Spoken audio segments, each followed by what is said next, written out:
Hello and नमस्कार सभी को। आई होप आप लोगों की तैयारी अच्छी चल रही होगी।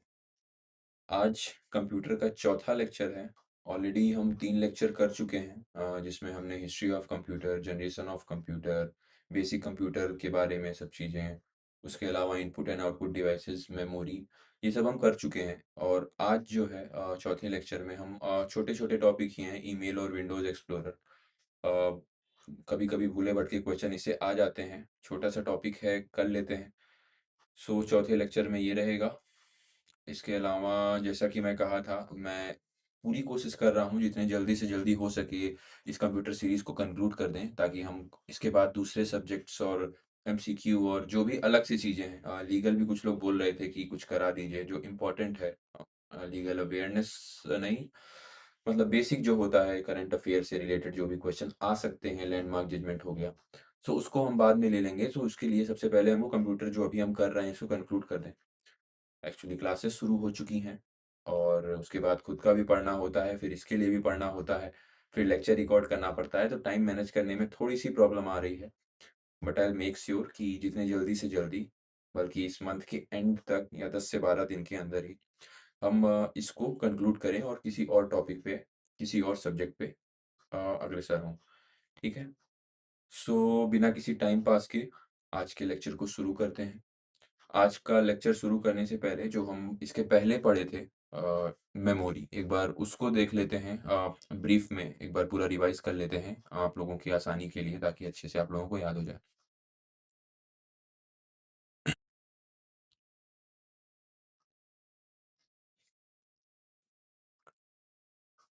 सो मेमोरी थोड़ा जल्दी में बताऊंगा क्योंकि एक बार ऑलरेडी पढ़ा चुका हूँ, ताकि ब्रीफ में एक बार आपका रिवीजन हो जाए। सो मेमोरी किस लिए होती है? स्टोरेज के लिए होती है। आईपीओएस में सबसे one of the most important function है स्टोरेज का, तो उसके लिए काम आती है मेमोरी। बाइनरी नंबर में ही सब डेटा प्रोसेस होता है और स्टोर होता है, तो बाइनरी में ही मेमोरी में भी स्टोर होगा। अब यूनिट्स ऑफ मेमोरी क्वेश्चन बहुत इंपॉर्टेंट आते हैं। इसको एक बार टेबल को हम लोग दोबारा याद कर लेते हैं। एक बिट बाइनरी नंबर में सब कुछ होता है स्टोर, तो एक बिट में दो बाइनरी डिजिट होते हैं यानी 0 1। ठीक है, एक निबल में 4 बिट होते हैं। एक बाइट में 8 बिट यानी कि 2 निबल होते हैं। 4 बिट में एक निबल, तो 8 बिट में 2 निबल और 1 बाइट। फिर एक केबी में 1024 केबी होता है, या 2 की पावर 10 बाइट्स। ठीक है, एक एमबी में, केबी के बाद एमबी 1024 केबी, 1 मिलियन बाइट भी जिसे बोल सकते हैं, 2 की पावर 20 बाइट। देन एमबी के बाद जीबी, 1024 MB, 2 की पावर 30 बाइट यानी 1 बिलियन बाइट होते हैं। 1 TB, 1 टेराबाइट, 1024 GB, 2 की पावर 40 बाइट यानी 1 ट्रिलियन बाइट होते हैं एक टीबी में। टीबी के बाद होती है पीबी यानी पेटाबाइट, 1024 TB होता है, 2 की power 50 byte. Then EB, 1 EB exabyte, 1024 petabyte, 2 की power 60 byte. Then ZB, zettabyte, 1024 exabyte होता है, 2 की पावर 70 बाइट होता है। देन 1 योटाबाइट, 1024 जेटाबाइट यानी 2 की पावर 80 बाइट होता है। 1 ब्रोंटोबाइट, 1024 योटाबाइट होता है, 2 की पावर 90 बाइट होता है। एंड देन सबसे बिगेस्ट यूनिट जो होती है मेमोरी की, जियोबाइट, 1 जियोबाइट, 1024 ब्रोंटोबाइट, 2 की power 100 byte. So largest memory unit क्या होती है? जियोबाइट। और स्मॉलेस्ट कौन सी होती है? बिट। ठीक है, मेमोरी मेनली 2 टाइप की होती है। प्राइमरी मेमोरी जिसे इंटरनल मेमोरी भी कहते हैं, देन सेकेंडरी मेमोरी जिसे एक्सटर्नल मेमोरी भी कहते हैं। प्राइमरी मेमोरी में दो होते हैं, RAM and ROM. RAM random access memory and ROM is read only memory. Secondary memory दो टाइप की, sequential access and direct access, दो टाइप की होती हैं। एक एक करके अब देखते हैं। सबसे पहले रैम में आते हैं। प्राइमरी मेमोरी इंटरनल मेमोरी होती है, मेन मेमोरी होती है, सेमीकंडक्टर से मेनली बनी होती है। RAM random access memory volatile होती है, यानी टेम्परेरी मेमोरी होती है। जब तक पावर रहता है तभी तक डेटा स्टोर रहता है। The moment power goes off, all data gets deleted. Motherboard में होती है ये। Learning program launch and work on RAM. दो टाइप की होती है मेनली। और डायनेमिक रैम जो हर सेकंड कंटिन्यूअस रिफ्रेश होती रहती हैं, चीप होती हैं, सबसे ज़्यादा यूज़ यही होती हैं। मोबाइल फ़ोन, लैपटॉप, पीसीज, उन सब में मेनली जो है यही यूज़ होती है। ठीक है, इसमें भी अलग अलग टाइप की होती है। Single data rate dynamic RAM, double data rate dynamic RAM, synchronous dynamic RAM, H D RAM जिसे बोलते हैं। ठीक है, देन एस रैम आता है जिसे बोलते हैं स्टैटिक रैम। ये पावर ज़्यादा कंज्यूम करती है, ज़्यादा एक्सपेंसिव होती है, हर सेकंड रिफ्रेश नहीं होती है। ऐसे जगह पे जहाँ पे डेटा का एक तरह से ज़्यादा फ्लक्चुएट ना करे, उस जगह पे यूज़ होती है जैसे stock markets, air traffic controls, उस जगह पे स्टैटिक रैम का यूज़ होता है। और उसके बाद आता है रोम। रीड ओनली मेमोरी मदरबोर्ड में ही होती है, परमानेंट मेमोरी या नॉन वोलेटाइल मेमोरी होती है। इसी में बायोस या पोस्ट नाम के जो प्रोग्राम होते हैं, बायोस मतलब बेसिक इनपुट आउटपुट सिस्टम, और पोस्ट मतलब पावर ऑन सेल्फ टेस्ट। ये पहले प्रोग्राम होते हैं, जब आप कंप्यूटर को ऑन करते हैं तो वो रन करता है। रोम में स्टोर होते हैं, ठीक है। उसके अलावा बूट 2 टाइप की होती हैं, cold booting, warm booting. Cold booting यानी जब आप कंप्यूटर ऑफ है पूरी तरीके से, दोबारा ऑन कर रहे हैं तो कोल्ड बूटिंग, ऑलरेडी ऑन है या रीस्टार्ट कर रहे हैं तो वो होती है वार्म बूटिंग। सीमोस बैटरी होती है, complementary metal oxide semiconductor battery. Computer में जो टाइमिंग चलती है, कंप्यूटर ऑफ कर दें, कुछ भी कर दें, तब भी देखते हैं आप, जब कंप्यूटर ऑन होता है तो टाइम सही दिखा रहा है, वो इसी की वजह से होता है। सीमोस बैटरी कुछ साल बाद खराब हो जाती है, 7-8 साल बाद, तो उसकी वजह से टाइम जो है फिर गलत देने लगता है कंप्यूटर। उसके बाद टाइप्स ऑफ रोम की बात करें तो रोम होता है प्रोग्रामेबल रोम। ये write write once read many form में होता है। एक बार आपने जो डेटा दे दिया वो डिलीट नहीं कर सकते हैं, वो स्टोर रहेगा। राइट एक ही बार कर सकते हैं। Then EPROM erasable programmable read only memory, इसको रीराइट कर सकते हैं, और ये इरोज डेटा हो सकता है, रीराइट कर सकते हैं मतलब पुराना डेटा हम इरेज कर सकते हैं। यूवी रेडिएशन की मदद से इसमें इरेज करते हैं डेटा को। Then EEPROM electrically erasable programmable read only memory, electricity की मदद से इसमें हम जो डेटा है इरेज करते हैं। प्रिंटर्स हो गया, फ्लैश ड्राइव्स हो गई, पेन ड्राइव्स हो गई, इस सब में हम यूज करते हैं ईईप्रोम का। देन सीपीयू की खुद की भी मेमोरी यूनिट होती है। सीपीयू में मेनली 3 चीज़ होती हैं, control unit, arithmetic logical unit and का मेमोरी यूनिट। इसमें 2 टाइप की मेमोरी होती है, एक होती है रजिस्टर, एक होती है कैश। रजिस्टर जो होती है स्मॉलेस्ट मेमोरी होती है कंप्यूटर की, at the same time fastest memory होती है, at the same time volatile memory होती है। कैश मेमोरी सेकंड फास्टेस्ट होती है आफ्टर रजिस्टर। मेमोरी सीपीयू की मेमोरी कैश को बोलते हैं। जब कोई भी हम फंक्शन रन करते हैं या कोई भी डेटा एग्जीक्यूट करने जाते हैं तो सबसे पहले जो हमारा प्रोसेसर है वो सबसे पहले जाता है कैश के पास एक्सेस करने के लिए। अब कैश पे जाने का फ़ायदा ये है, रैम के पास एक्सेस करता है जो टाइम लगता है उससे 1/4 टाइम में कैश के पास हो जाता है वही काम, ठीक है? तो एक्सेस टाइम कम हो गया तो सीधी-सी बात है कि कंप्यूटर की जो स्पीड है वो बढ़ जाएगी। सो अगर स्पीड की बात करें, रजिस्टर सबसे तेज़, then cache, then RAM, then ROM. अब आते हैं सेकेंडरी मेमोरी में, जिसको बोलते हैं एक्सटर्नल मेमोरी या ऑक्सिलरी मेमोरी। ये नॉन वोलेटाइल होती है, यानी कि अब डेटा स्टोर रहता है पावर जाए उसके बाद भी। सेकेंडरी मेमोरी मेनली अलग-अलग इसका कैटेगराइज़ेशन करेंगे। सीक्वेंशियल एक्सेस में रैंडम एक्सेस, सीक्वेंशियल एक्सेस में मैग्नेटिक टेप होती हैं, जो रील आती थी पहले, रील वाली कैसेट, जिसमें आपको आगे का गाना सुनना है तो आप ऐसे नहीं सीधा उस पे नहीं जंप कर सकते हैं, एक-एक करके आप आगे बढ़ेंगे। देन रैंडम एक्सेस, इसमें अलग-अलग आते हैं magnetic disk, optical disk and memory storage devices. Magnetic disk में आती है सबसे पहले फ्लॉपी डिस्क, जो अब कंप्लीटली डिसकंटिन्यू कर दी गई है। मैक्सिमम साइज़ इसकी थी जो वो थी 1.44 एमबी की, फ्लॉपीज़ भी बोलते हैं। इंडेक्स होल इसमें होता था। ठीक है, 8 इंच की 80 केबी, 5.25 इंच की 360 टू 1.25 एमबी, 3.5 इंच वाली 1.44 एमबी मैक्स उसकी होती थी। देन हार्ड डिस्क पे अगर आते हैं हम, तो हार्ड डिस्क एचडीडी का फुल फॉर्म है हार्ड डिस्क ड्राइव। ये फिक्स डिस्क रहती थी, लार्जेस्ट स्टोरेज इसी में होता था। इसका स्ट्रक्चर की बात करें तो स्पिंडल होती थी, मोटर से कनेक्ट होती है। देन अलग सारे प्लेटर होते हैं, एल्यूमीनियम का मेनली बना होता है, उसके ऊपर मैग्नेटिक कोटिंग होती है। उसमें ट्रैक सबसे जो गोल वाले जो ये जो बना है ऐसे पूरा ट्रैक है ये, इसमें अगर ऐसे डिवीज़न हो गया, देन ये सेक्टर हो गया। उसके बाद सेक्टर पैरेलली हम ऊपर से नीचे तक सारे प्लेटर में आएँगे तो एक कॉलम बन जाता है। रीड राइट हेड होता है एक, जिससे जो उस प्लेटर से कनेक्ट होता है, जो रीड करता है और राइट करता है उन प्लेटर में। So that's it. इसकी जो स्पीड होती है एसडीटी की, वो आरपीएम में होती है, यानी रिवॉल्यूशंस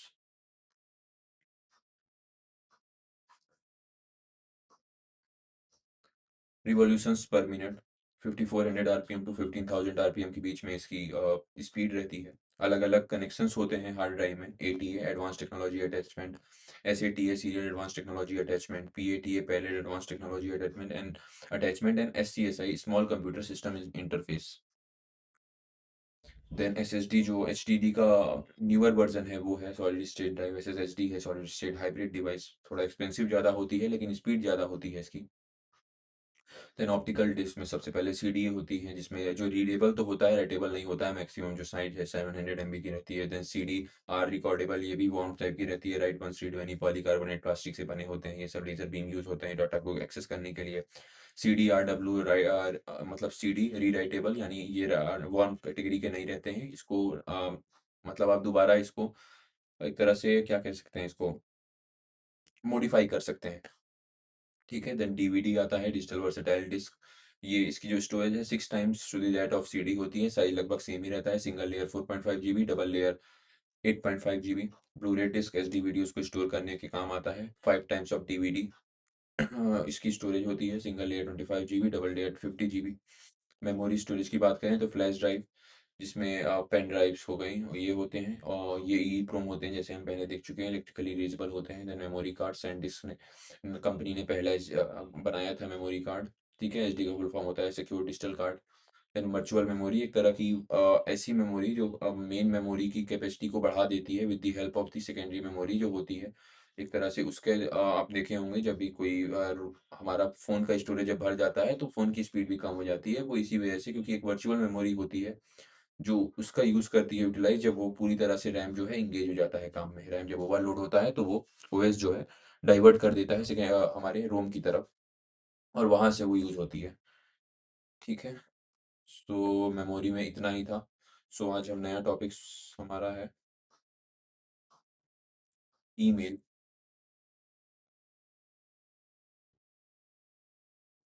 फुल फॉर्म होता है इलेक्ट्रॉनिक मेल।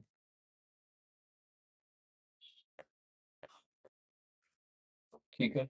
ईमेल एक तरह का लेटर है, इलेक्ट्रॉनिक लेटर है,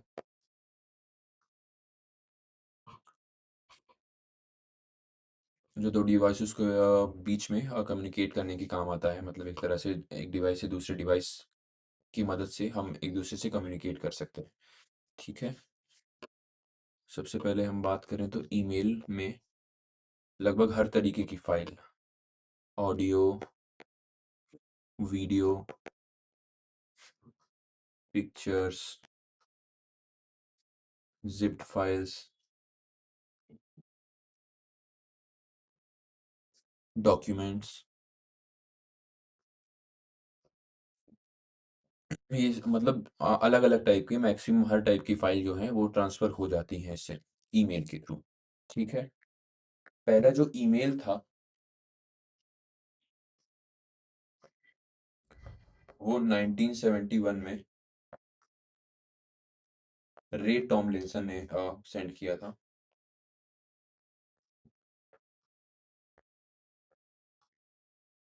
1971 में रे टॉमलिंसन से पहला ईमेल सेंड किया था। जो उसका कंटेंट था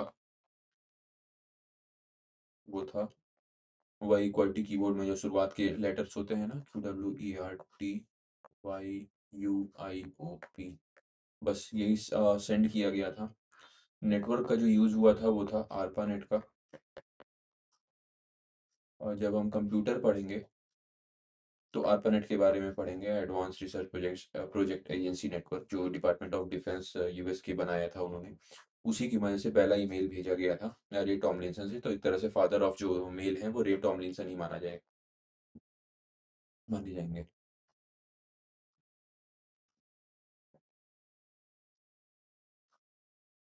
ठीक है? ये हो गया पहला मेल। पहला जो कंपनी जो थी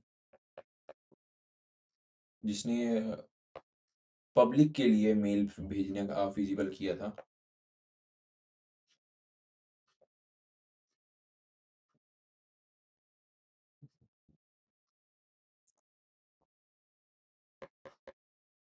वो थी कॉम्प्यूसर्व।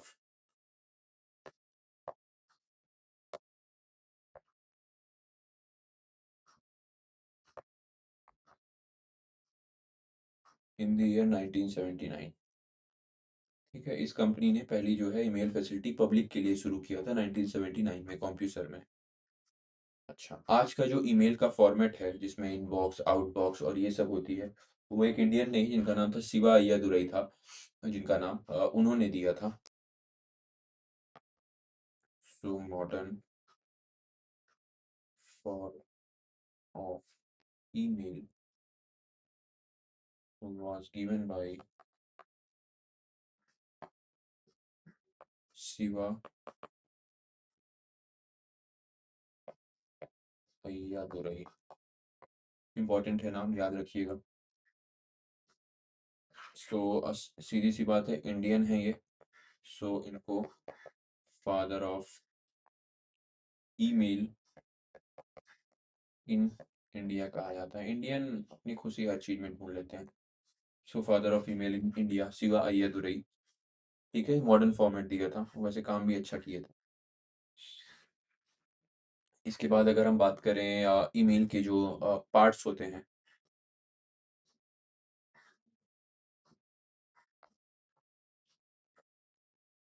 या फॉर्मेट की बात करें, फॉर्मेट नहीं बोलेंगे, पार्ट्स ही बोलेंगे जो ईमेल एड्रेस का होता है। वो सबसे पहले तो यूजर नेम होगा, then at the rate, then domain name. और लाइक फॉर एग्जांपल मैं अपना मेल लेता हूँ।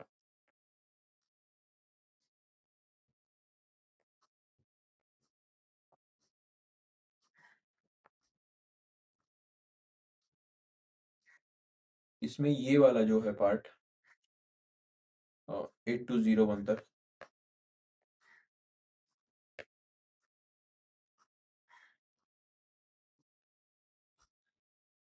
ये है यूजर नेम। ये एट द रेट अलग है। एट द रेट एक तरह से यूजर नेम को डोमेन नेम से सेपरेट करता है। ये है डोमेन नेम। और ये डॉट के बाद जो डॉट सी ओ एम लिखा है, ये है top level domain. Dot in, dot N I C, dot in हो गया, डॉट ई डी यू हो गया, डॉट कॉम हो गया, और डॉट यू एस हो गया। सो ये जो होते हैं ये टॉप लेवल डोमेन होते हैं, लास्ट वाले। ठीक है। अच्छा, जो मैक्सिमम साइज होती है ईमेल एड्रेस की, वो होती है 320 कैरेक्टर्स, जिसमें यूजर नेम की जो साइज है वो होती है maximum 64, then at the rate है एक, और बचा हुआ 255 डोमेन नेम। एक बार फिर से कंफर्म कर लेता हूँ।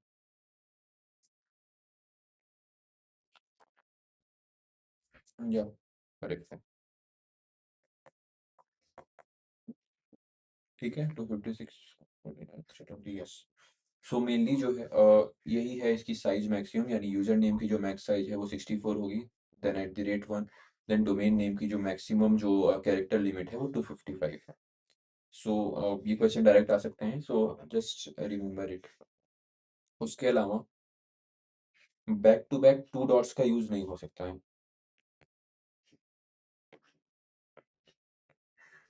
To dots cannot be used simultaneously। Okay, दो डॉट साइमल्टेनियसली नहीं यूज हो सकते हैं।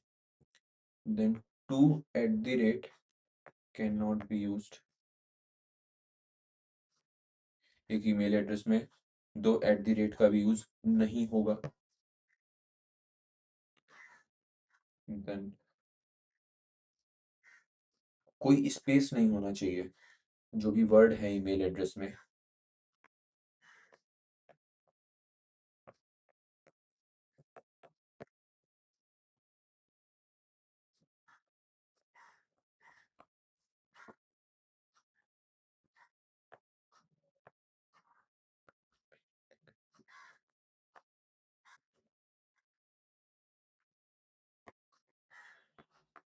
Got it. And then email address जो होता है वो केस सेंसिटिव नहीं होता है। मैं बता रहा हूँ मतलब,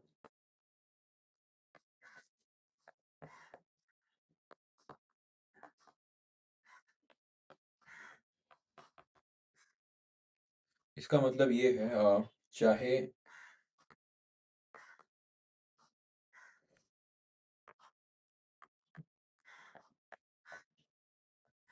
या चाहे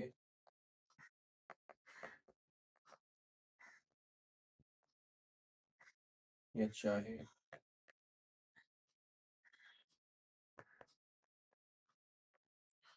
इन तीनों को ये तीनों मेल एड्रेस हैं, जिसमें पहला देखिए इसमें कुछ वर्ड कैपिटल हैं, कुछ स्मॉल है, कुछ पूरे स्मॉल है। मतलब मैं बता रहा हूँ, ऐसे सिंपली एक्सप्लेन कर रहा हूँ कि इन सबको ये एक ही रीड करेगा, उसको कोई फर्क नहीं पड़ता है कैपिटलाइज लेटर है या स्मॉल लेटर है। इन सबको वो एक जैसा ही रीड करेगा, तो ये केस सेंसिटिव नहीं होता है।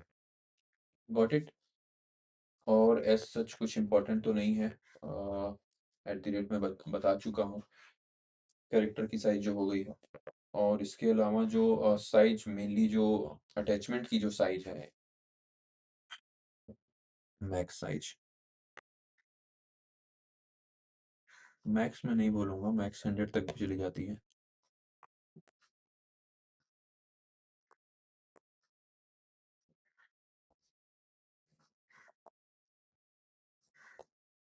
Varies between 20 and 25 MB.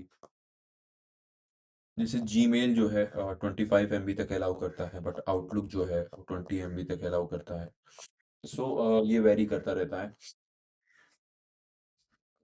Size of an email varies between 20 and 25 MB. हाँ गॉट इट। इससे बड़ा आपको अगर कोई भी चीज़ यूज़ करना है अटैचमेंट में, सो आपको एक ड्राइव लिंक क्रिएट करनी पड़ेगी।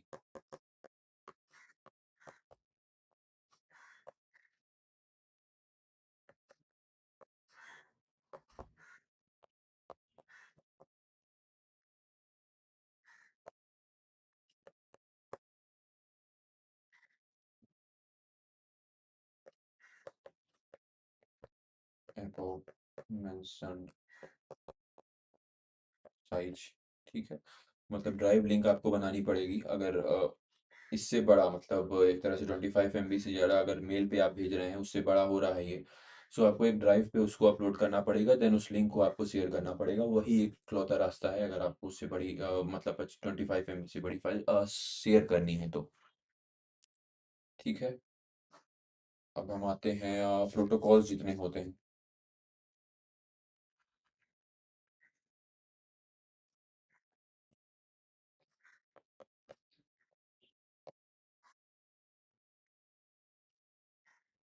मेनली 3 तरह के प्रोटोकॉल्स जो हैं मेल में इम्पोर्टेंट हैं। सबसे पहला है एसएमटीपी, सिंपल मेल ट्रांसफर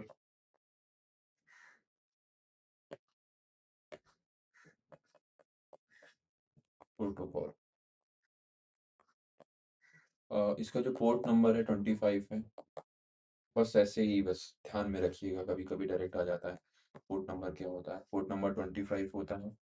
ये काम आता है सेंड करने में मेल को एक यूज़र से दूसरे यूज़र को।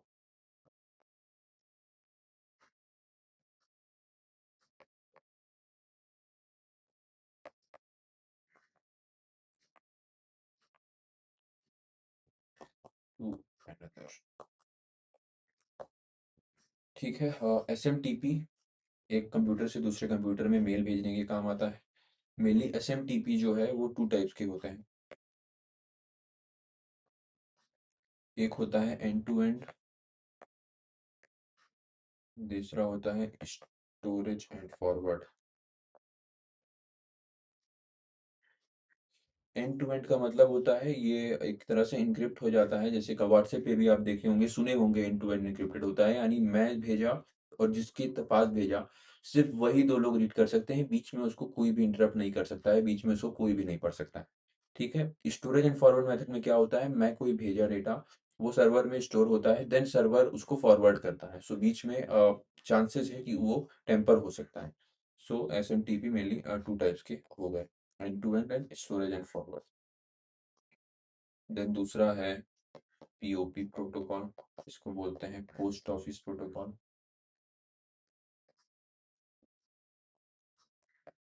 This protocol is used to receive the mail.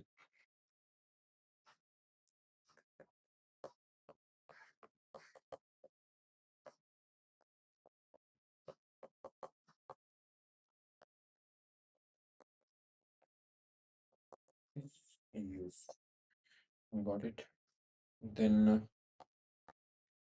IMAP, third protocol है IMAP, internet message access protocol. जैसे नाम से ही क्लियर हो जा रहा है, आपके पास कई सारी डिवाइसेस होंगी, अलग अलग में मेल लॉगिन होगा। सो ये प्रोटोकॉल की मदद से आप अलग-अलग डिवाइसेज़ पे मेल को एक्सेस कर सकते हैं।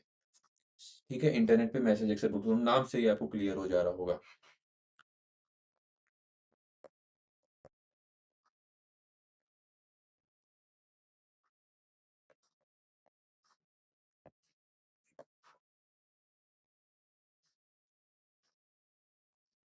From multiple devices.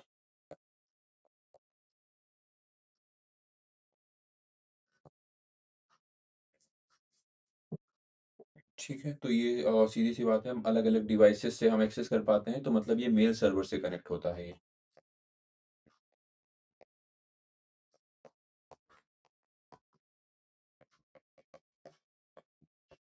और एक important point application layer protocol.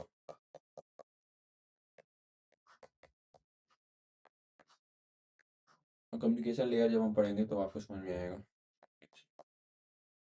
Protocol, ठीक है। सो अभी हमने स्ट्रक्चर देख लिया और structure of email address, then protocols देख लिए। अब हम आते हैं एक तरह से format of an email.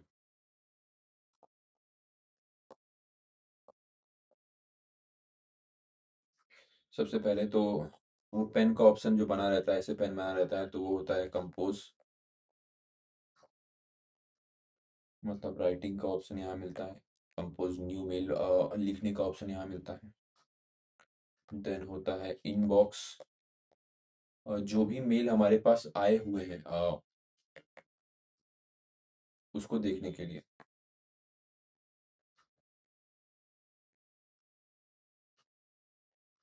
Inbox का यूज़ होता है। अच्छा, कोई भी मेल आता है, वो स्पैम है, कुछ भी है, तो वो सबसे पहले इनबॉक्स में आता है, देन फ़िल्टर आउट होके वो स्पैम में अलग-अलग जगह पे जाता है।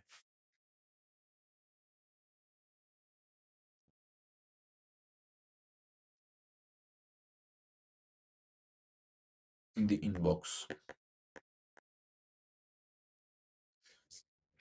Then outbox. आउटबॉक्स और सेंड वाला हम एक साथ पढ़ते हैं। मान लीजिए हमने कोई मैसेज कंपोज़ किया एंड उसके बाद हमने उसको भेज दिया। तो उस सेंड करने पे क्लिक करने से लेके उस आदमी तक पहुँचने के बीच में जो मेल है वो आउट बॉक्स में रहता है। मतलब जब मेल जब रास्ते में है, अगर शॉर्ट में हम सिंपल वे में बताएँ तो मेल जब ऑन द वे है टू रिसीवर, तो वो आउट बॉक्स में होता है। The moment it reaches to its destination, मतलब रिसीवर के पास द मोमेंट वो पहुँचता है, वो सेंट में चला जाता है।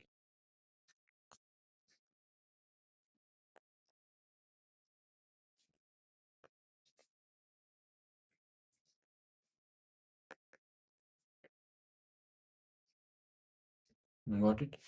सो सेंट हो गया और ये हो गया आउटबॉक्स। उसके बाद आता है ड्राफ्ट। हम कोई मैसेज कंपोज़ किए और पूरा नहीं कंपोज़ किए, अचानक से कोई काम आ गया, छोड़ के चले गए। सो वो ड्राफ्ट जो है, वो जितना हम लिख चुके हैं, वो सेव हो जाता है। ठीक है? टाइप्ड और semi typed mail which has not been sent. ठीक है? वो ड्राफ्ट मेल होते हैं। देन सेंड हो चुका है। जंक एंड स्पैम, जो भी एडवर्टाइज़िंग या प्रमोशन वीडियोज़, प्रमोशन वाले जो मेल्स होते हैं, वो चले जाते हैं जंक या फिर स्पैम मेल में। उसके बाद आता है स्टार्ट। एक तरह से फ़ेवरेट जो भी आप मेल को चाहते हैं ये हाइलाइट रहे अलग से, इम्पोर्टेंट मेल है, आप स्टार्ट कर देते हैं। सो एक तरह से फ़ेवरेट वाला जो काम होता है, वही स्टार्ट भी करता है, ठीक है?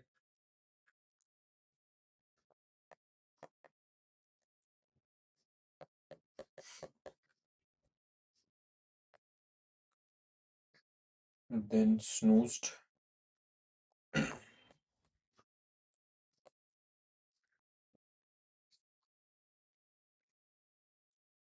जब आप कोई मेल मान लीजिए कुछ ऐसे मेल हैं जो आप चाहते हैं अभी आपको ना शो हो और कुछ पर्टिकुलर टाइम के लिए वो ना दिखें। जैसे अलार्म में भी स्नूज़ का ऑप्शन रहता है, कुछ देर के लिए वो गायब हो जाता है, 5 मिनट के लिए रुक जाता है, देन फिर से बजने लगता है अलार्म या 15 मिनट के लिए बजने लगता है। सो सेम वही काम स्नूज़ का भी है। आपने स्नूज़ कर दिया कोई मेल को, तो वो क करंटली आपको शो नहीं होगा बट थोड़ी देर बाद फिर से पॉप अप हो जाएगा जितना भी टाइम पीरियड होगा। ठीक है? तो समझ लीजिएगा नोट्स में मैं अच्छे से लिखा हूँ वो देख लीजिएगा। पूरा मैं लिखूंगा बहुत बड़ा हो जाता है लेक्चर। 30 मिनट का ऑलरेडी हो चुका है। देन ट्रैश फोल्डर एक तरह से मेल का जो रिसाइकिल बिन होता है।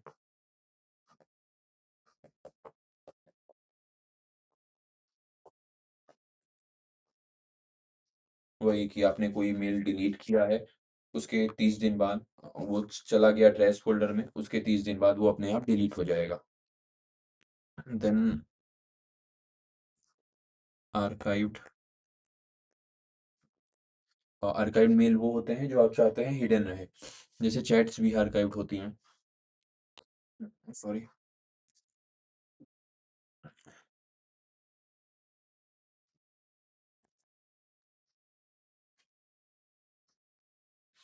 ठीक है, इसके अलावा फिर रिप्लाई का ऑप्शन एक होता है जो भी हमको इनबॉक्स में रिसीव हुई हैं, आपको अगर उसको उस मेल का रिप्लाई देना है तो रिप्लाई का ऑप्शन रहता है। इसको लिखूंगा नहीं, नॉर्मल सा है। Then forward. जो भी मेल आपको रिसीव हुआ है आप उसको आगे भी फॉरवर्ड कर सकते हैं, बेसिक चीज़ है। आप एडिट करके भी उसको फॉरवर्ड कर सकते हैं। एडिटिंग इज अलाउड, कि आपको कोई मेल रिसीव हुआ है, आप उसको एडिट किया देन फॉरवर्ड किया, दैट इज कम्प्लीटली फाइन। ऐसा नहीं है कि आप जो मेल है उसी को फॉरवर्ड कर सकते हैं, आप एडिट कर सकते हैं बीच में उसको। अब हम लोग सबसे पहले कंपोज के अंदर देखते हैं क्या क्या रहता है।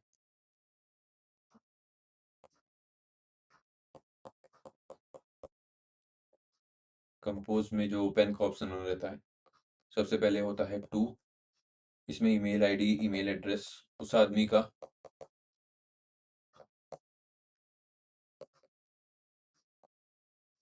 To whom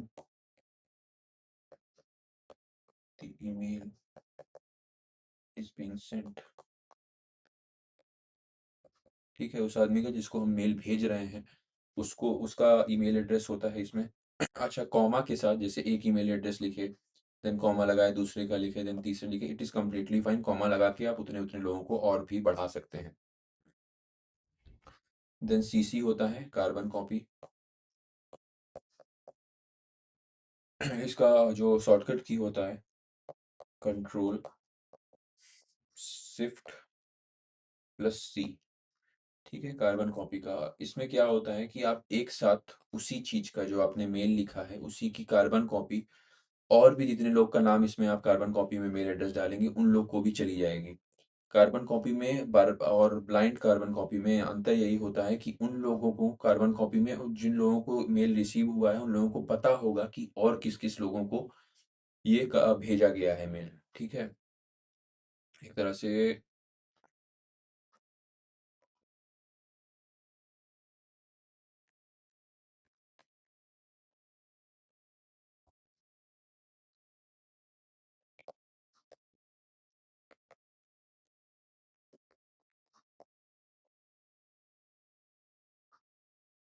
those received, know that,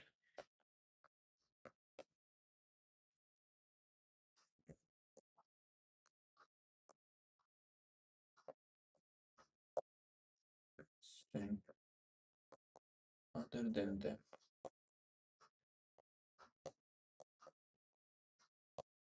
ठीक है, उनके अलावा किसको किसको भेजा गया है सीसी से पता चल जाता है। देन है blind carbon copy BCC.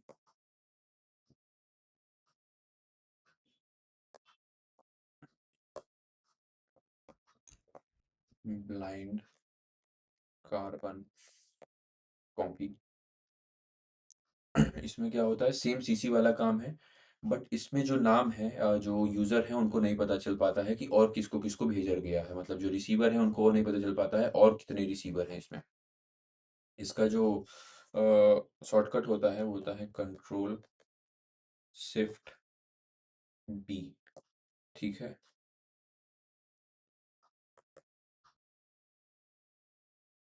Receiver will not know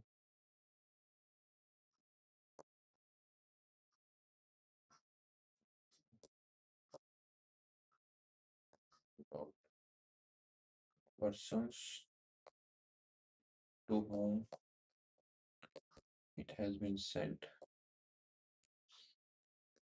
other than them। I hope थोड़ी राइटिंग मैं बताया था यार, राइटिंग थोड़ी सी अजीब है। मैं I am trying my best, क्योंकि इस पे लिखने की भी आदत नहीं होती है ना स्क्रीन पे, सो थोड़ी सी दिक्कत होती है। अब कॉपी पे भी बहुत अच्छी राइटिंग नहीं है, लेकिन ठीक है, इससे अच्छी है। सो ब्लाइंड कार्बन कॉपी हो गई। देन सब्जेक्ट होता है, सब्जेक्ट को आप ब्लैंक भी छोड़ सकते हैं, कुछ ना लिखिए, सीधा मेल पे आ जाइए, इट्स कंप्लीटली फाइन।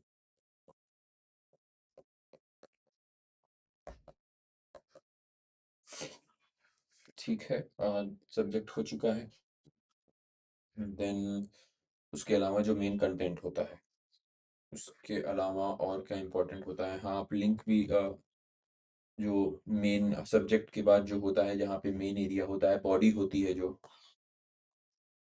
उसमें लिंक भी आप डाल सकते हैं। लिंक का जो वो होता है, शॉर्टकट होती है, वो होती है कंट्रोल प्लस के का। इमोजी आप यूज़ कर सकते हैं। इमोजी का जो शॉर्टकट होता है वो होता है कंट्रोल शिफ्ट टू। ठीक है, आप सिग्नेचर ऐड कर सकते हैं। ठीक है, मेनली यही है, और कुछ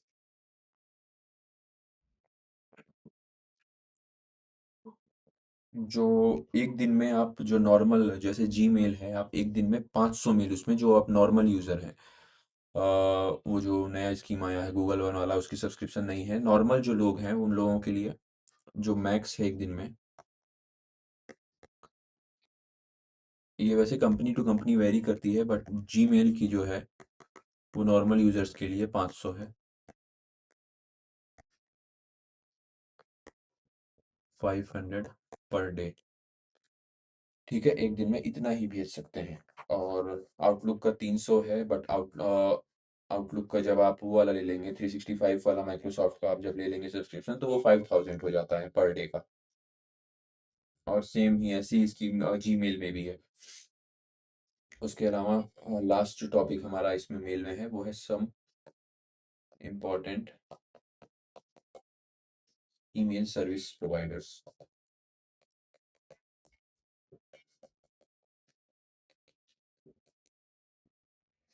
सबसे पहले तो हमारा वन एंड ओनली, देखिए कॉम्प्यूसर्व तो हो चुका है, वो हम पहले ही देख चुके हैं।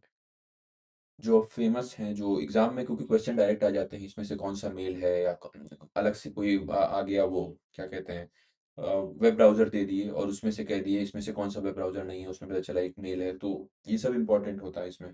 और सेम जो मैं अभी आपको स्ट्रक्चर बताया था कि दो एट द रेट नहीं हो सकते, डॉट नहीं हो सकते, वो सब, सो वो भी क्वेश्चन ऐसे आ सकता है कि चार मेल दे देंगे, उसमें बोलेंगे कौन सा इसमें से सही है।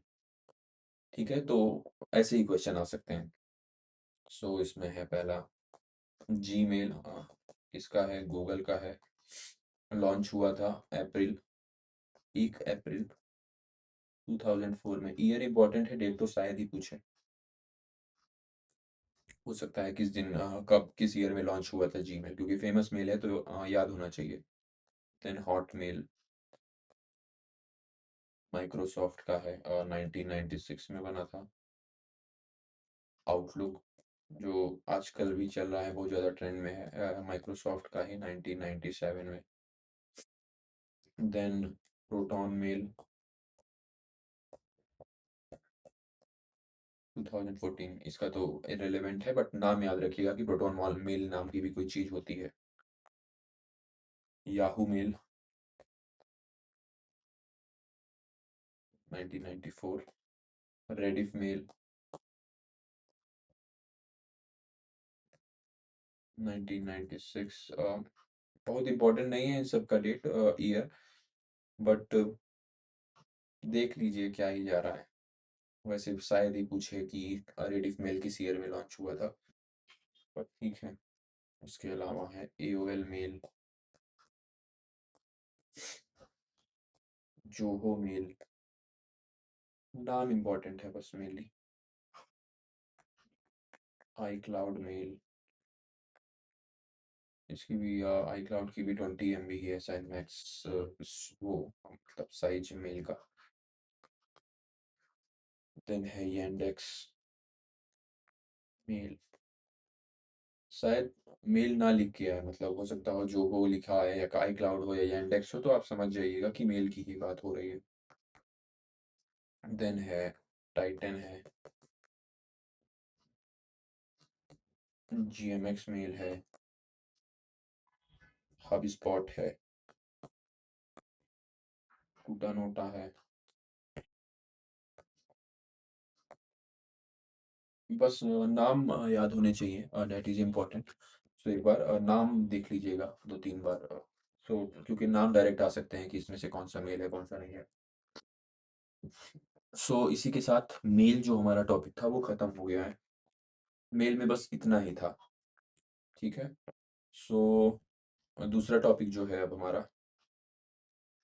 थोड़ा जल्दी कर रहे हैं क्योंकि जितने जल्दी हो सके, कोई मतलब नहीं है खींचने का। जो भी इम्पोर्टेंट है वो सब मैं करा दे रहा हूँ।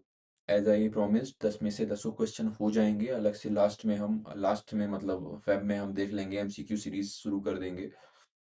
टॉप्स 100-200 जो भी क्वेश्चन होंगे उसको देख लेंगे।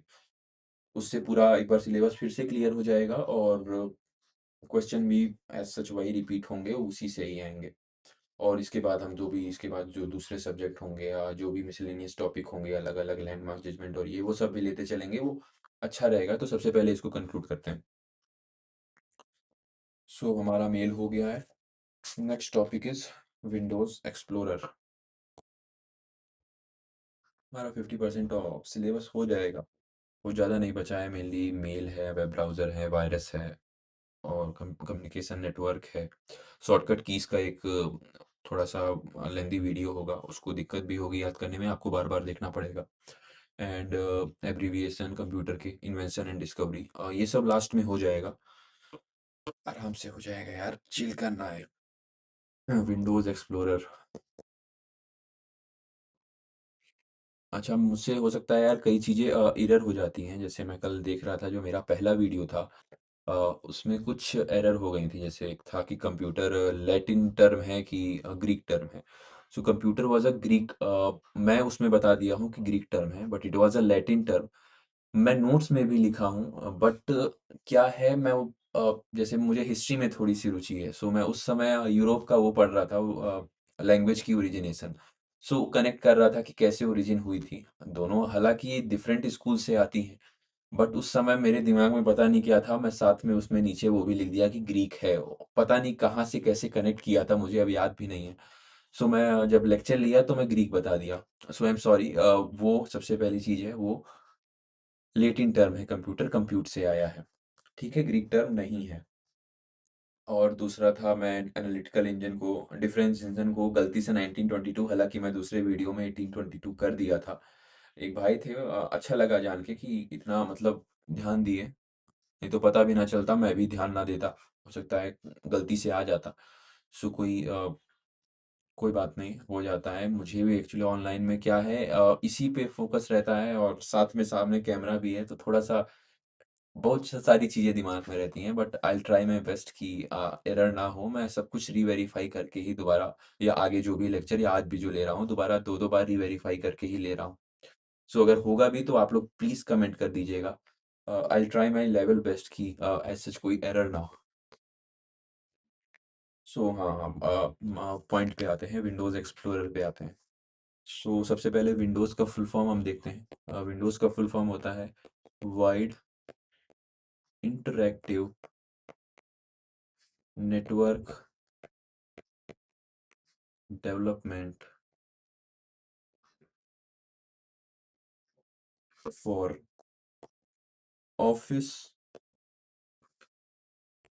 work solutions. This is the full form of Windows Void Interactive Network Development for Office Work Solutions. ठीक है, माइक्रोसॉफ्ट कंपनी ने ही बनाया था इसको। अच्छा, माइक्रोसॉफ्ट की अगर हम बात करें तो इसके फाउंडर कौन थे? Bill Gates. इनका नाम तो सब लोग रटे रहते हैं, पर इनके साथ इनके मित्र भी थे जिनका नाम था पॉल जी एलन।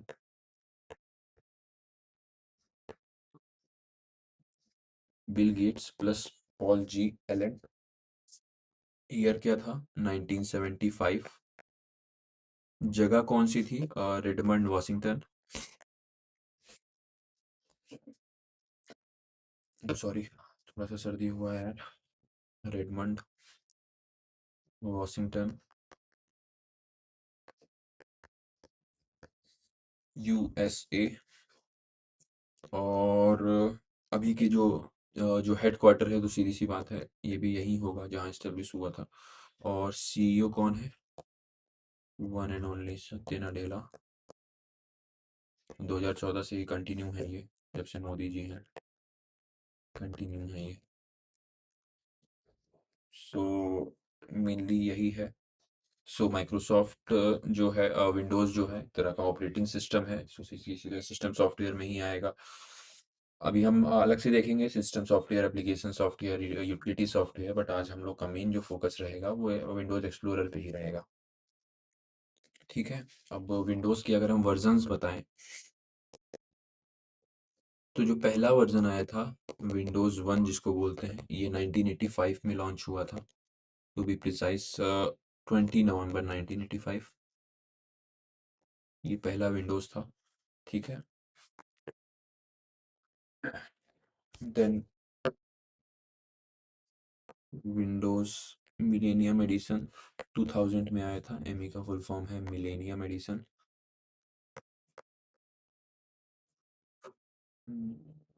एडिशन 2000, 200 हो गया था, कोई नहीं।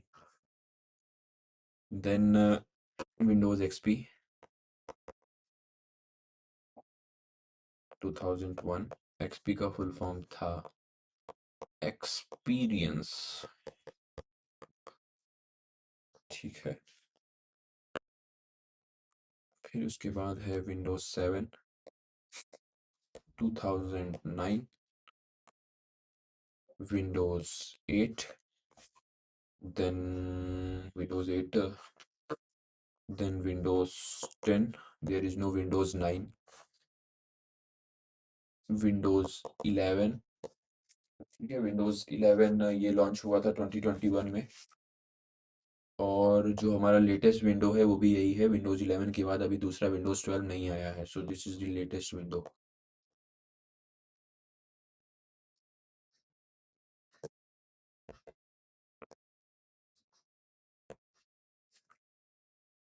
ठीक है। अब कुछ इम्पोर्टेंट, अगर इसकी हम शॉर्टकट कीज की बात करें, वैसे अलग से कराऊंगा, बट ठीक है थोड़ा मोड़ा कर लेते हैं, दोबारा रिवाइज भी हो जाएगा, अच्छे से हो जाएगा। अच्छा, विंडोज़ 8 से एक काम हुआ था कि जो हमारा माई कंप्यूटर था पहले जो होता था, वो दिस पीसी हो गया। ठीक है, मतलब ये कंटिन्यू ही हो रहा है यही।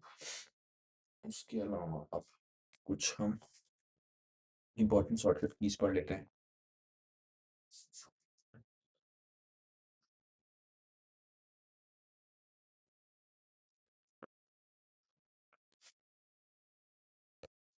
सबसे पहले है विंडोज़ प्लस ई। इससे खुल जाएगा हमारा दिस पीसी, या जो हम पढ़ने जा रहे हैं एक्सप्लोरर, वही बात है। ठीक है। उसके बाद है विंडोज़ डी। से क्या होता है? जितने भी विंडोज़ खुले हुए हैं, द मोमेंट आप विंडोज़ डी प्रेस करते हैं तो वो सब के सब विंडोज़ हाइड हो जाएंगे, और दोबारा प्रेस करेंगे सो अनहाइड हो जाएंगे, मतलब दोबारा ओपन हो जाएंगे।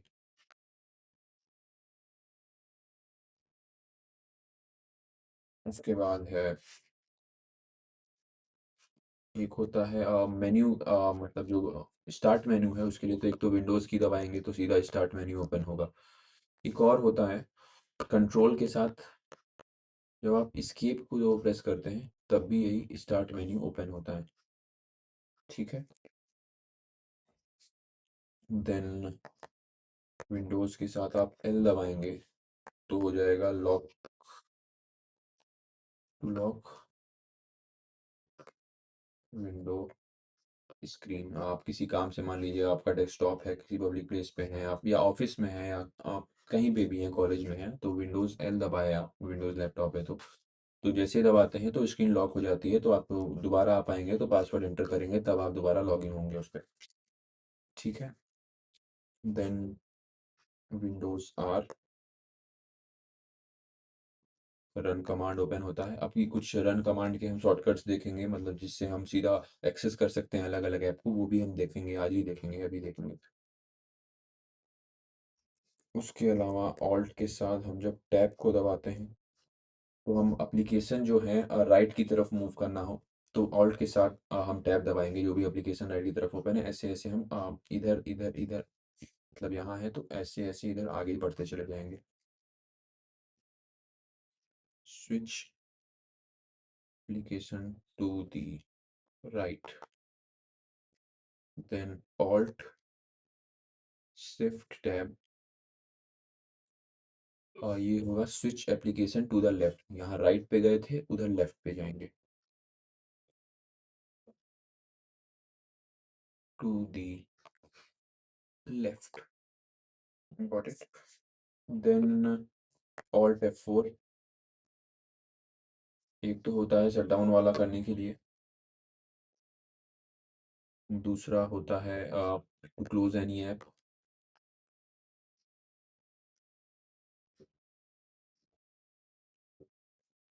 फाइल, फोल्डर,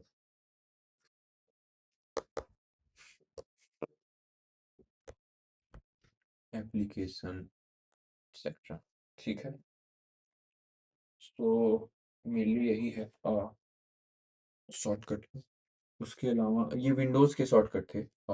अगर हम एक्सप्लोरर पे अब आएँ, सो एक्सप्लोरर जो होता है जिसमें हम डिफरेंट डिफरेंट फाइल होती है, मैं एक बार आपको स्ट्रक्चर बना देता हूँ एक्सप्लोरर का। मेरे पास फ़ोटो नहीं है, अब फ़ोटो ढूँढूँगा यार, वो तो होगा।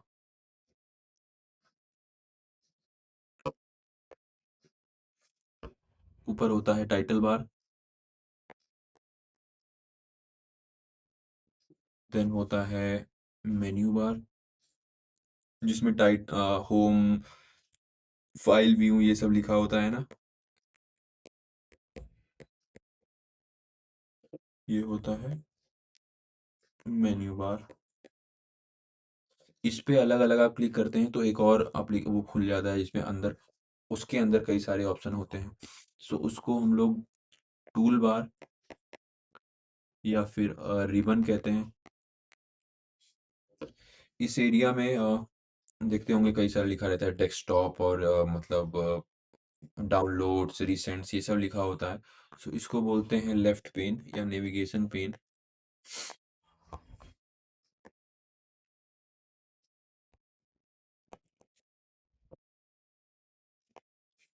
Got it? उसके नीचे यहाँ पे जो होता है, यहाँ पे एड्रेस बार होता है जो लोकेशन बताता है कि किस जगह पे हम हैं अभी, एड्रेस बार। यहाँ होता है सर्च बार। ठीक है? और सर्च के कई सारे ऑप्शंस होते हैं, जैसे आप F3 दबाएंगे तो सर्च बार पे आप सीधा जंप हो जाएंगे, कंट्रोल के साथ F दबाएंगे तभी सर्च बार ओपन हो जाएगा, कंट्रोल के साथ E दबाएंगे तब भी आप सर्च बार पे सीधा जंप हो जाएंगे।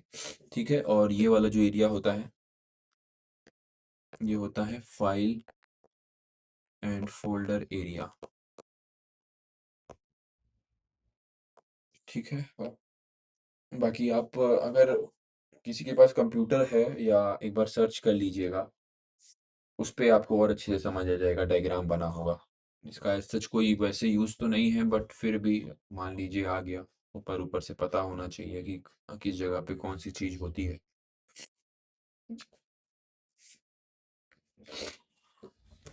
आ, कुछ बचा तो नहीं है। अच्छा, कुछ अलग से शॉर्टकट होते हैं जो इसके, ये तो तीन मैं बता दिया सर्च वाले, F3 कंट्रोल F कंट्रोल ही। उसके अलावा न्यू फोल्डर क्रिएट करना है तो कंट्रोल शिफ्ट एन। अभी जब हम इसको ब्राउज़र में पढ़ेंगे तो एक नया इनकॉग्निटो टैब खोलने के लिए काम आता था, बट यहाँ पे अभी हम लोग एक्सप्लोरर पढ़ रहे हैं तो यहाँ पे होगा टू क्रिएट न्यू फोल्डर।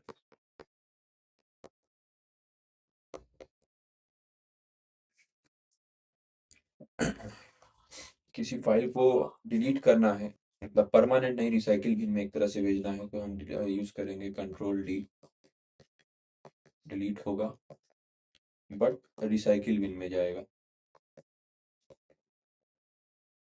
लेकिन हम जब शिफ्ट के साथ डिलीट दबाएंगे तो वो परमानेंटली डिलीट हो जाएगा without going to the recycle बिन।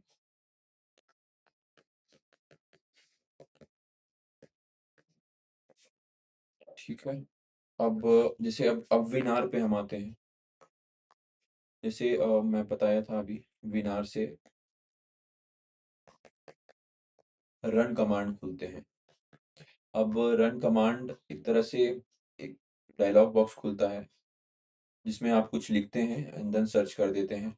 सो वो ऐप जो है वो ओपन हो जाता है, बट उसके अलग अलग कमांड के एक तरह से वो होते हैं, क्या कहते हैं, वर्ड होते हैं स्पेसिफिक अलग अलग ऐप का, जो उसमें आप लिखते हैं सो उससे वो ओपन होता है।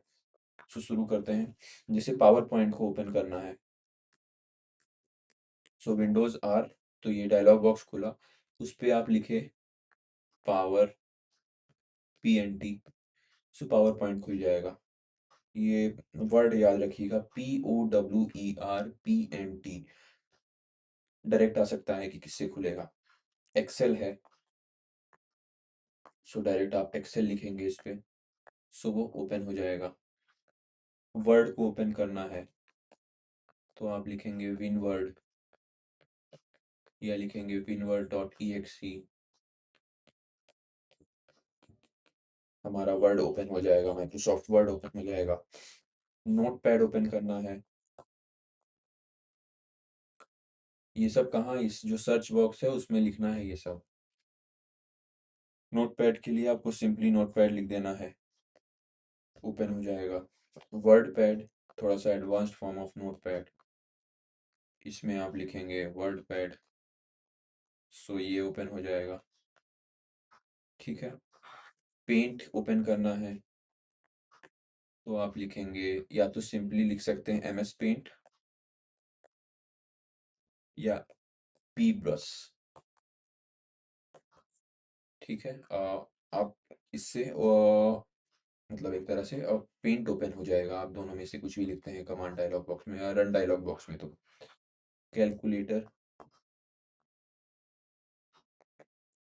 CALC जैसे लिखेंगे तो कैलकुलेटर ओपन हो जाएगा।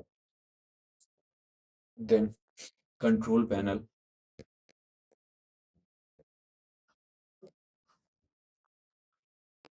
सिंपली या तो कंट्रोल लिख दीजिए या तो कंट्रोल पैनल लिख दीजिए।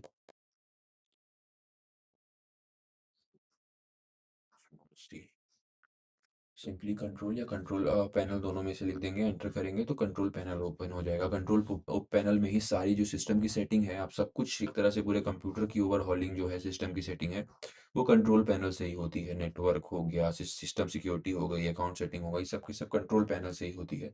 सो विंडोज आर से कंट्रोल या कंट्रोल पैनल आप प्रेस करेंगे, मतलब टाइप करेंगे और एंटर दबाएंगे तो कंट्रोल पैनल सीधा ओपन हो जाएगा। अब विंडोज आर से कुछ जो इम्पोर्टेंट थे वो मैं लिख दिया हूँ, इसके बाद भी कुछ छूटेगा या देखूंगा मैं, जो भी और इम्पोर्टेंट होंगे या किसी SSC PYQs में लिखा होगा, जो आए होंगे किसी और एग्जाम में, सो जब MCQ की सीरीज कराऊंगा मैं, तो उसमें कवर करा देंगे। इसमें भी आपका कोई डाउट होगा, जो भी होगा, जो छूट रहा है, मुझे आइडिया है क्या छूट रहा है क्या नहीं छूट रहा है, क्योंकि मैं बताया थोड़ा सा टाइम मैनेज करना बहुत मुश्किल हो रहा है। सो मैं अभी तो बेसिकली सिर्फ अपना नोट्स और अलग से थोड़ा बहुत वेरीफाई करने के लिए जो भी पढ़ पा रहा हूँ बट प्रॉपर अभी मैं लगूंगा।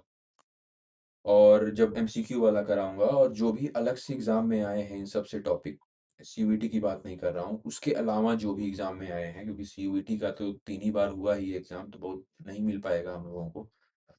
22, 23, 24, 25 बहुत नहीं मिल पाएगा, बट अलग से जो भी एग्ज़ाम में जिसमें कंप्यूटर आते हैं, उसके पीवाईक्यूज़ हम देखेंगे, तो उससे समझ में आ जाएगा कि कहाँ से और क्या-क्या हम लोग को करना है।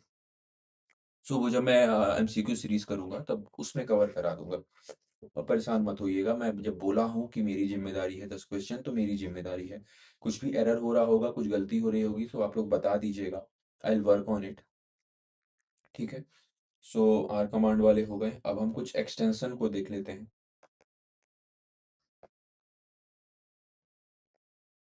ये इम्पोर्टेंट है एक्सटेंशन, ये किस चीज़ का होता है, क्वेश्चन डायरेक्ट आ सकते हैं। सो शुरू करते हैं। सबसे पहले पावर पॉइंट की बात करें तो डॉट पीपीटीएक्स, पहले डॉट पीपीटी होता था, बट 2003 के बाद वाले जो हैं वर्जन, उसमें पीपीटीएक्स हो गए हैं। सो ये पावर पॉइंट के लिए होता है एक्सटेंशन, प्रेजेंटेशन के लिए। एक्सेल के लिए होता है dot x L S x, इसका भी पहले जो था एक्सेल एस होता था, बट 2003 के बाद एक्सेल एस एक्स हो गया। सो ये है एक्सेल के लिए। डॉट डी ओ सी एक्स होता है वर्ड के लिए। डॉट डी ओ सी पहले होता था, 2003 के बाद डी ओ सी एक्स हो गया है। ठीक है। नोट पैड के लिए होता है dot T x T, note pad. Dot R T F होता है वर्ड पैड के लिए। ठीक है। डॉट पी डी एफ होता है उसके लिए, जो भी क्या कहते हैं, डॉक्यूमेंट के लिए। उसके अलावा डॉट जी आई एफ होता है। जी आई एफ का फुल फॉर्म होता है graphics interchange format.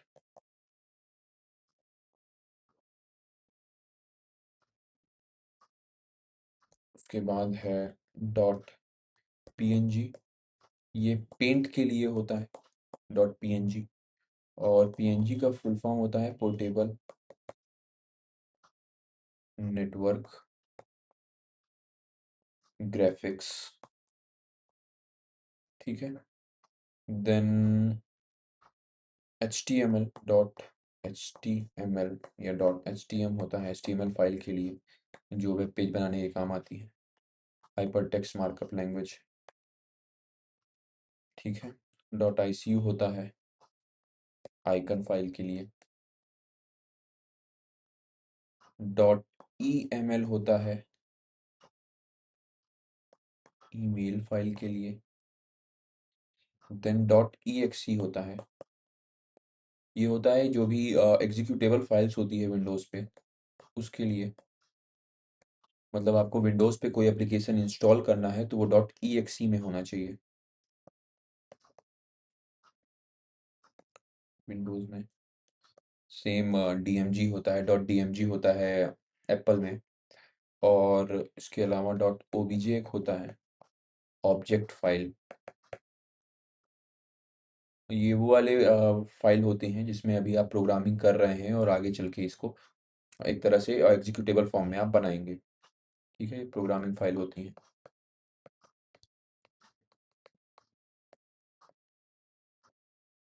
Then dot M P three होती है, इसका होता है फुल फॉर्म मूविंग पिक्चर। मतलब अगर एम पी थ्री अगर हम बोलें तो वो पूरा उसका जो होता है एम पी ई जी, ऑडियो लेयर थ्री। ठीक है। एम पी ई जी का फुल फॉर्म होता है मूविंग पिक्चर एक्सपर्ट ग्रुप। ठीक है। Audio layer three. Then dot M P four होता है, ये होता है M P E G moving picture expert group four part 14। M P four को जब हम बोलते हैं तो उसका मतलब होता है एम पी ई जी फोर पार्ट 14। ठीक है, सेम वही है। देन जे पी ई जी भी होता है एक, फुल फॉर्म होता है joint photo expert group, I guess यही होता है। लेट मी वेरीफाई, गलती नहीं होनी चाहिए।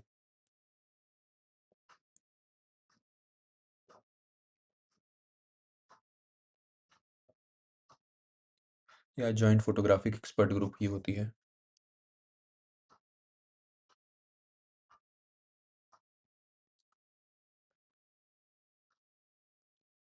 Joint photographic expert group JPG की होती है, और जेपीजी की होगी जॉइंट फोटोग्राफिक ग्रुप। और एक वर्ड पैड का मैं आरटीएफ लिखा था ना, या आरटीएफ, जो आरटीएफ का फुल फॉर्म होता है वो होता है रिच टेक्स्ट फॉर्मेट।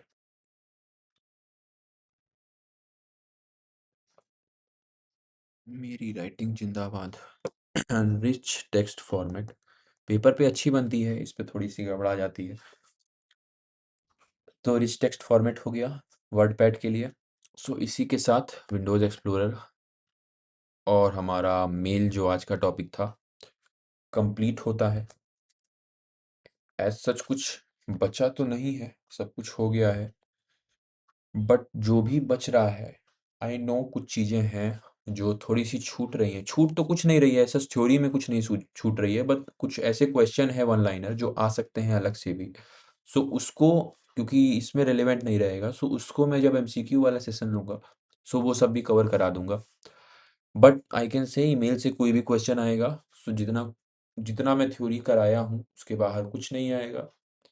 एक्सप्लोरर से कुछ भी आएगा सो नहीं आएगा। एक्सप्लोरर वैसे बहुत बड़ा टॉपिक है। आप अगर, जैसे मैं वो ये बनाया था, जैसे फाइल के अंदर कई सारे ऑप्शन आते हैं, व्यू के अंदर, होम के अंदर कई सारे अंदर ऑप्शन आते हैं, तो वो डायरेक्ट पूछ लेगा कि ये किस में होता है, ठीक है, सॉर्ट किस में होता है, व्यू में आता है, किस में आता है। सो वो सब जो चीज़ें हैं, जो ज़्यादा कंप्यूटर यूज़ किया है उसको ज़्यादा समझ में आएगी, और वैसे रटने वाली चीज़ें नहीं हैं। सो थोड़ी सी इस मामले में अनप्रिडिक्टेबल है ये, बट ओवरऑल जो है हमारा हो चुका है। सो इसी के साथ हमारा मेल और चौथा वीडियो भी कंप्लीट होता है। कोशिश करूँगा बहुत जल्द से जल्द हम इस जो सीरीज़ है ख़त्म करें कंप्यूटर वाली, एंड देन दूसरे किसी टॉपिक पे मूव करें, दूसरे किसी सब्जेक्ट पे मूव करें, और भी अलग-अलग वीडियो बनाएँ। कई लोगों का डाउट था कि सर सीएलसी से रिलेटेड या लॉ फैकल्टी से रिलेटेड भी कुछ बताइए या कुछ हो। सो मैं इसलिए अभी उसको नहीं कर रहा हूँ कि यार अभी एग्ज़ाम इम्पोर्टेंट है। आप देख लें वीडियो सीएलसी कैसा है, क्या है, और एग्ज़ाम ही बेकार हो तो उसका कोई मतलब नहीं रहेगा। एग्ज़ाम एक बार हो जाए, उस पे भी अच्छे से चर्चा करेंगे। बीच-बीच में वैसे मैं क्या बताऊँ, लेक्चर बड़ा हो जाता है तो सोचता हूँ छोड़ो यार, लेक्चर बड़ा हो जाएगा तो क्यों डिस्कस करना है। बट ठीक है, सब करेंगे आराम से। अभी कंप्यूटर खत्म करते हैं। सो चलिए मिलते हैं नेक्स्ट लेक्चर में। धन्यवाद।